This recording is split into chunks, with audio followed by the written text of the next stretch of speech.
បើចិត្តរៀមរាមិនស្មងកុំអោយអូនស្រណងពាក្យពេចន៍សន្យាគ្មានន័យខំកេងប្តីផ្ដួលសង្ឃឹមញញឹមរងចាំប្រថ្លៃតែបែរឲ្យស្រីសល់ត្រឹមទឹកភ្នែកក៏ធ្លាប់គិតសង្ស័យកំណត់ថាថ្លៃត្រៀមក្បត់តែចិត្តរឹងមិនស្ដាប់ជឿជាក់លើប្រហោហើយព្រោះមិនឃើញផ្ទាល់នេត្រាបងក្បត់ដោយសំងាត់ក្រោយពេលបងឃ្លាតចាក់បាត់តើភ្ញាក់ខ្លួន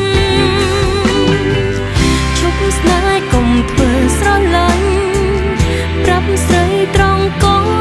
បានមិនបាច់ហត់ប្រាណរៀបគុំរងទេឬខ្លាចអូនឈឺចាប់ទើបក្បត់លាក់លៀមក្រោយខ្នងសាហើយកន្លងបងក្បត់បែបនេះ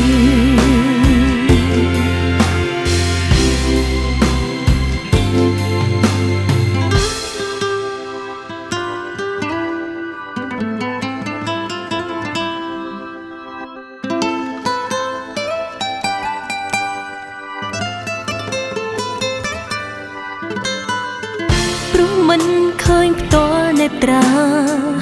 បងក្បត់ដោយសំងាត់ក្រោយពេលបងឃ្លាតចាក់បាត់តើភ្ញាក់ខ្លួនឈប់ស្នេហ៍កុំធ្វើស្រឡាញ់ប្រាប់ស្រីត្រង់ក៏បានមិនបាច់ហត់ប្រាណរៀបគុំរងទេ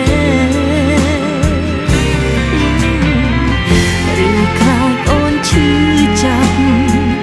ទើបក្បត់លាក់លៀមក្រោយខ្នងសាហើយកន្លងបងក្បត់បែបនេះ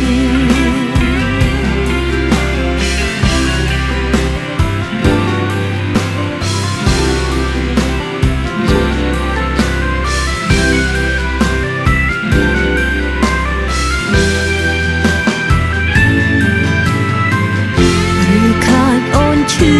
ចាប់ទើបក្បត់លាក់លៀមក្រោយខ្នងសាហើយកន្លងបងក្បត់បែបនេះទឹកភ្នែកពេលនេះព្រោះឆ្អែតនឹងមនុស្សសាមញ្ញលួងឲ្យលងប្រាណសន្យាបោកប្រា